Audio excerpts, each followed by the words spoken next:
Buenas tardes. Estamos en su programa La Misión Continúa. Hemos empezado a reflexionar sobre Jesús de Nazaret. Jesús como la verdadera alternativa para un nuevo amanecer de la humanidad. Y nosotros cristianos somos seguidores suyos, seguidores de Jesucristo. Y queremos saludar a todos ustedes, radioescuchas, y que nos ven también por YouTube,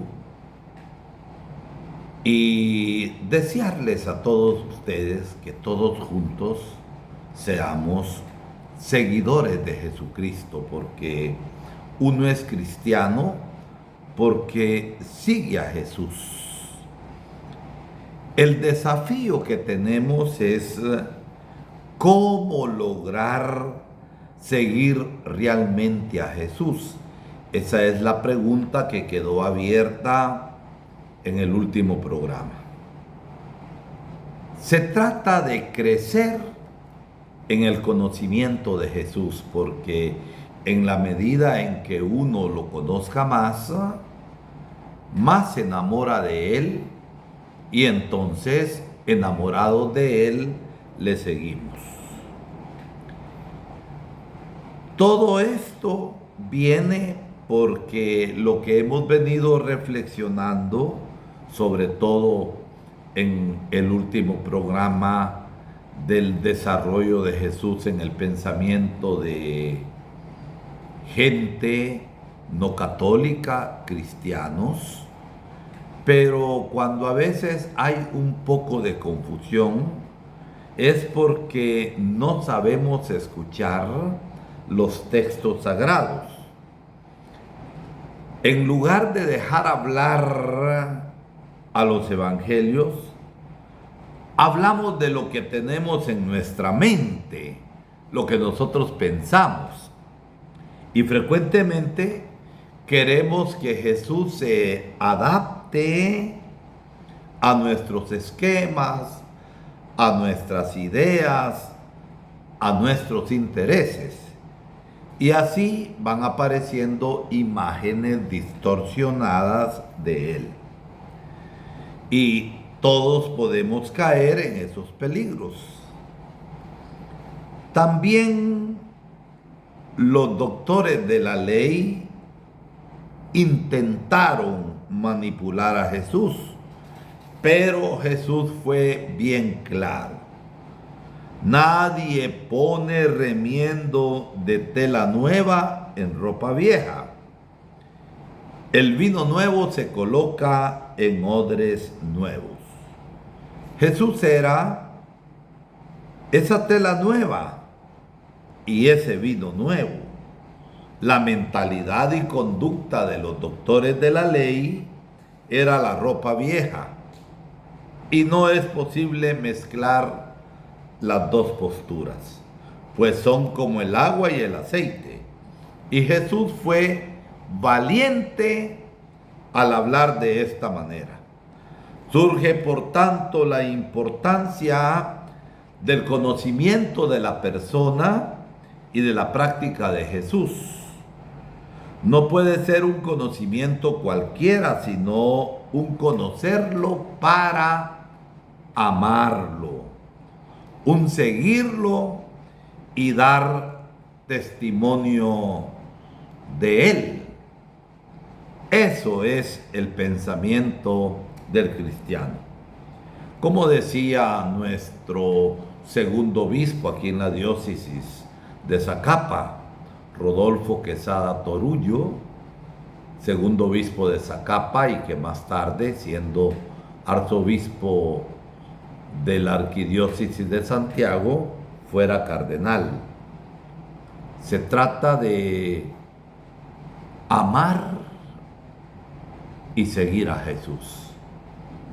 Se trata de conocerlo para amarlo, y entonces amándolo lo vamos a seguir. Por eso no puede ser un conocimiento cualquiera, sino conocerlo para amarlo y seguirlo y dar testimonio de él. Este tipo de conocimiento no se adquiere de una vez para siempre. Es un proceso, es un caminar constante y permanente. Exige que en la fe docilidad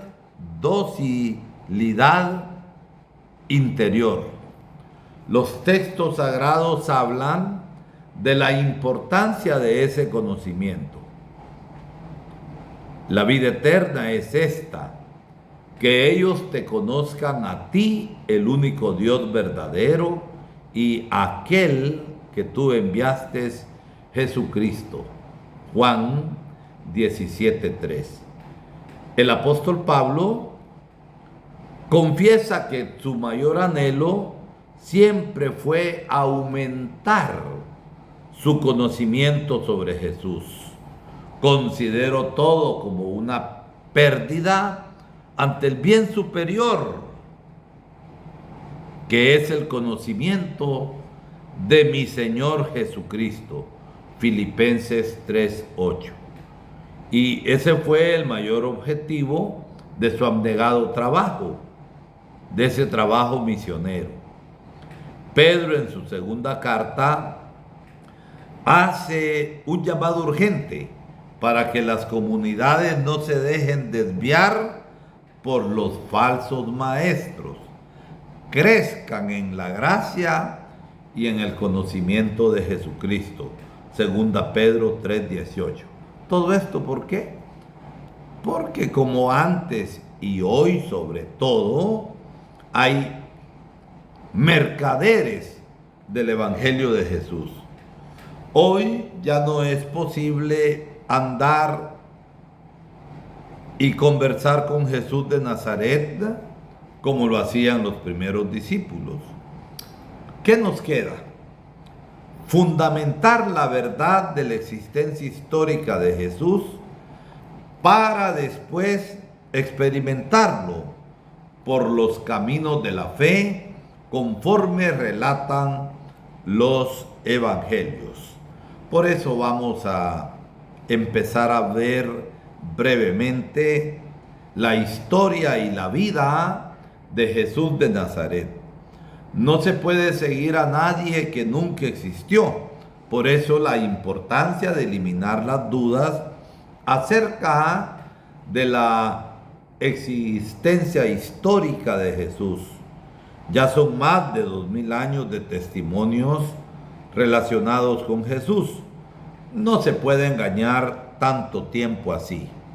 No hay en la historia de la humanidad una figura histórica tan estudiada desde todos los puntos de vista como Jesús de Nazaret. Hay fuentes extrabíblicas, es decir, fuera de la Biblia, y bíblicas que prueban su existencia. Veamos las fuentes fuera de la Biblia, que técnicamente se le llaman fuentes extrabíblicas. Flavio Josefo fue el mayor historiador del antiguo pueblo judío. Estaba ligado al grupo de los fariseos y en el año 66 después de Cristo participó de la guerra de los judíos contra los romanos, comandando la resistencia judía en Galilea. Los revoltosos no estuvieron a la altura del ejército romano y Flavio Josefo pasó al lado del imperio romano. Vivió el resto de su vida en Roma con el apoyo y el favor de los emperadores de la época que pertenecían a la noble familia de los Flavios. De ahí su apellido de Flavio Josefo. Su nombre hebreo era José de Matías, descendiente de una noble familia de Jerusalén.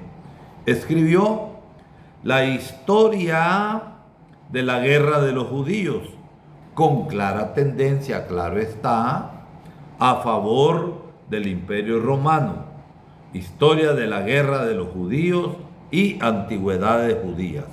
Una obra de varios volúmenes. En ella cita a Jesús 2 veces. La primera es cuando habla del gobernador Pilato. Los estudiosos afirman que ese texto sufrió adiciones posteriores hechas por cristianos.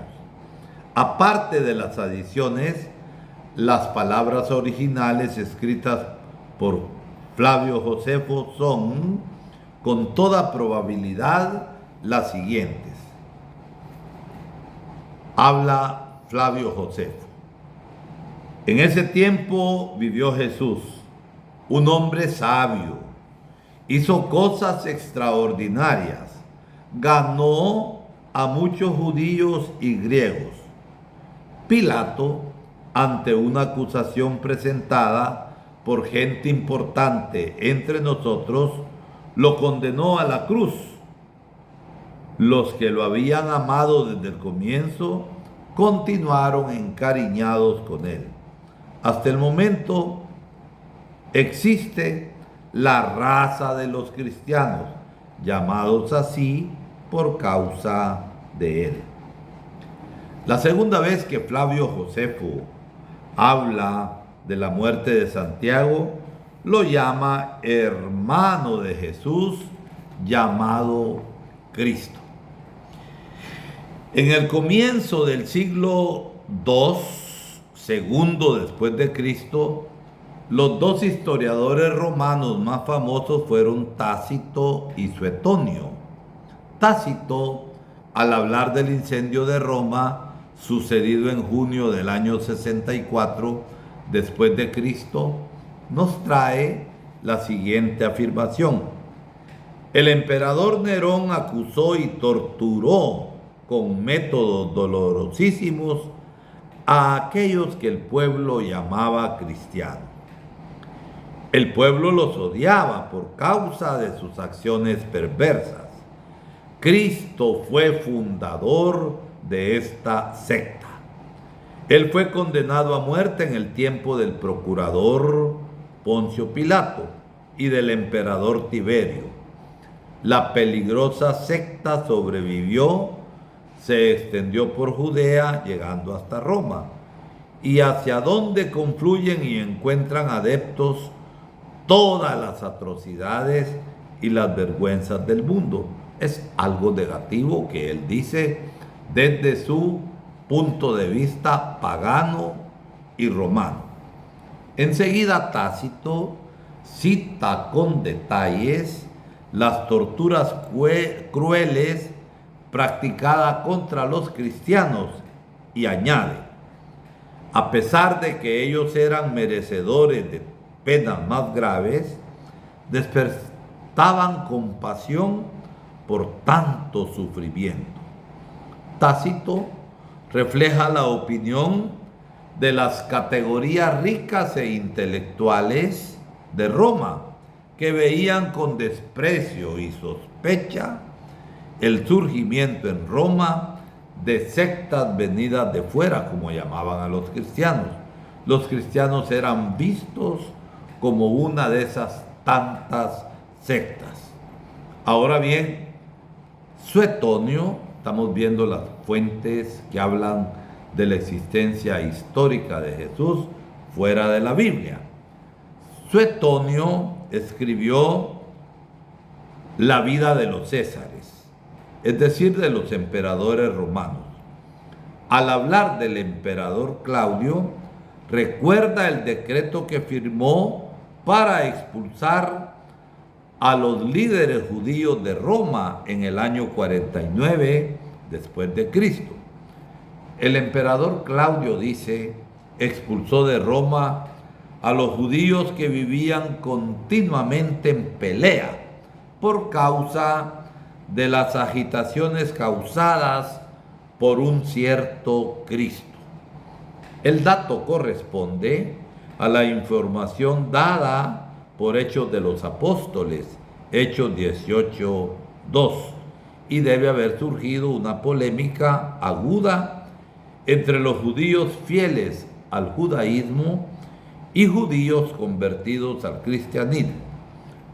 Suetonio escribió 70 años después de los hechos y no estaba interesado en insistir sobre ese Cristo.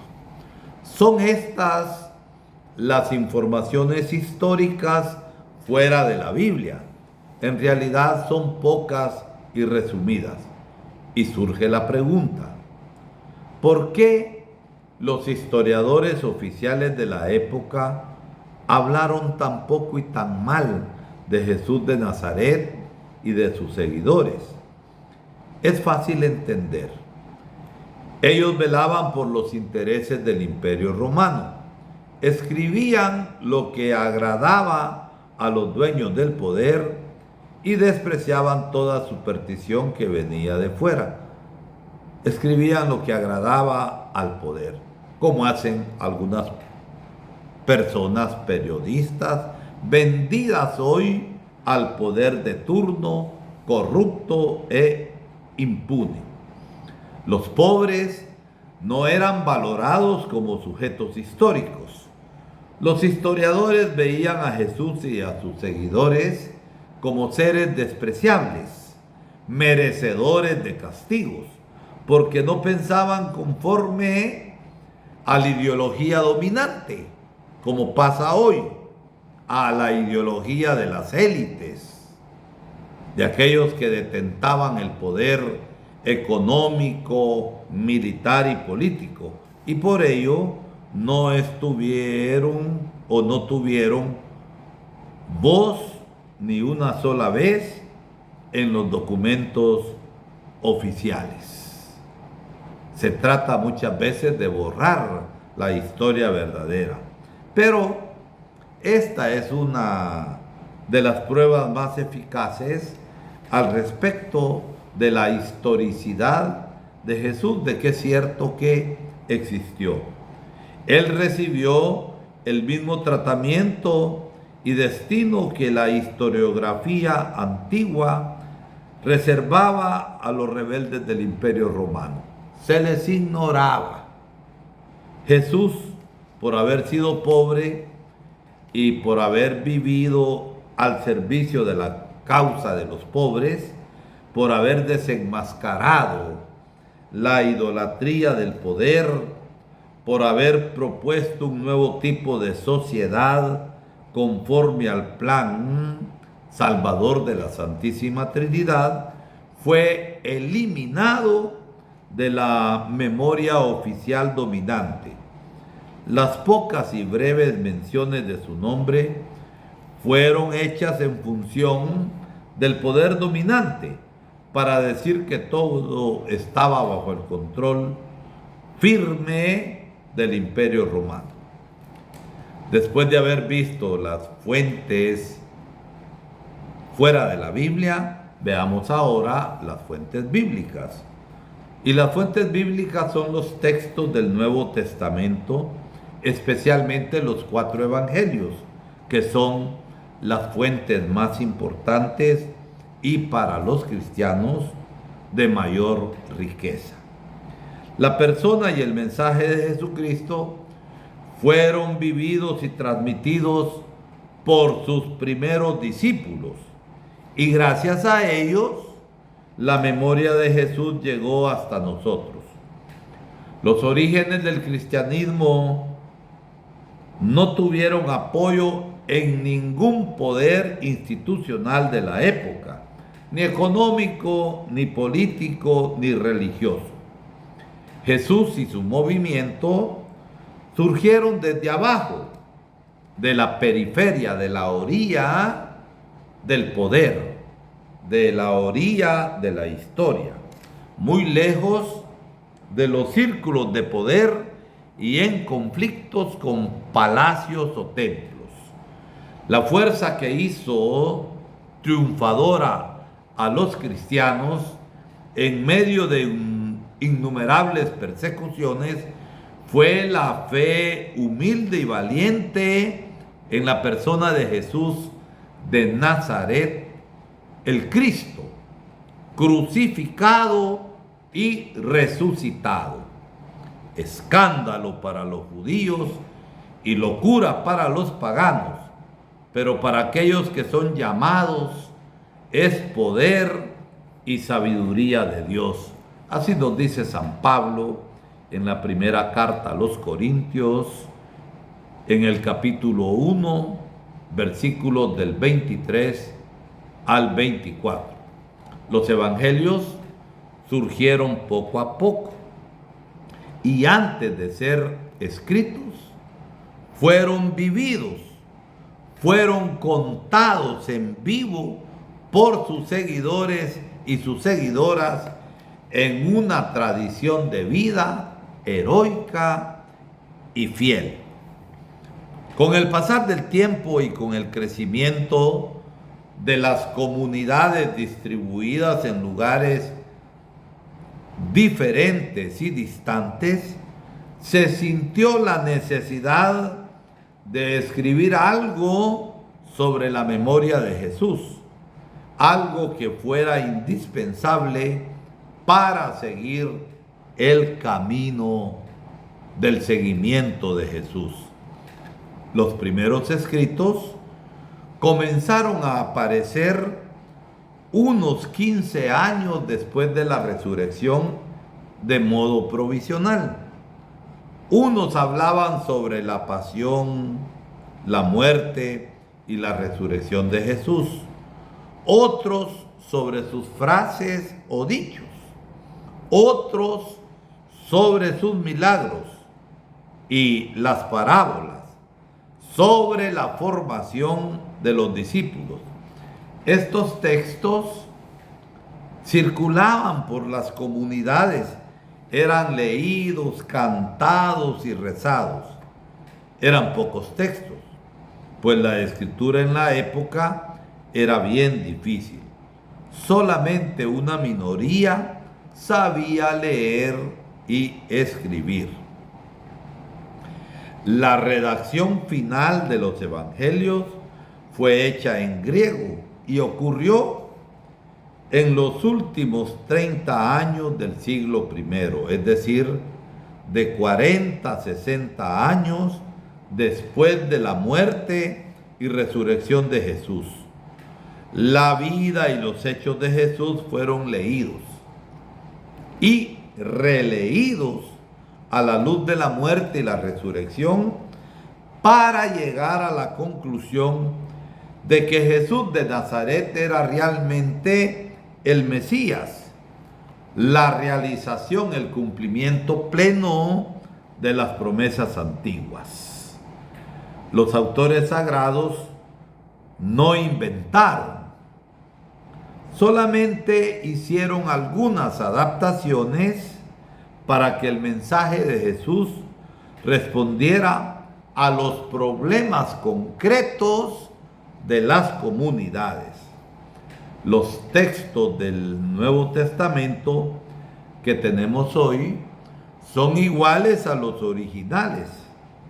Hay más de 5,000 manuscritos que lo confirman, escritos en lengua griega, que era la lengua universalmente hablada en el mundo conocido en aquella época. Algunos fragmentos de aquellos manuscritos son del siglo II después de Cristo y por lo tanto muy cercanos a los escritos originales. Además de las fuentes históricas, lo hermoso y lo decisivo es constatar que nuestra fe en Jesús de Nazaret se fundamenta en la sangre de miles de cristianos y cristianas mártires que dieron testimonio de fidelidad al mismo Jesús de Nazaret. No hay duda, Jesús de Nazaret es un personaje histórico. Vivió en una época y lugar determinados, pero cómo era la situación de aquella época. Eso es lo que iremos viendo en el siguiente programa. Hasta el próximo martes, que Dios les bendiga.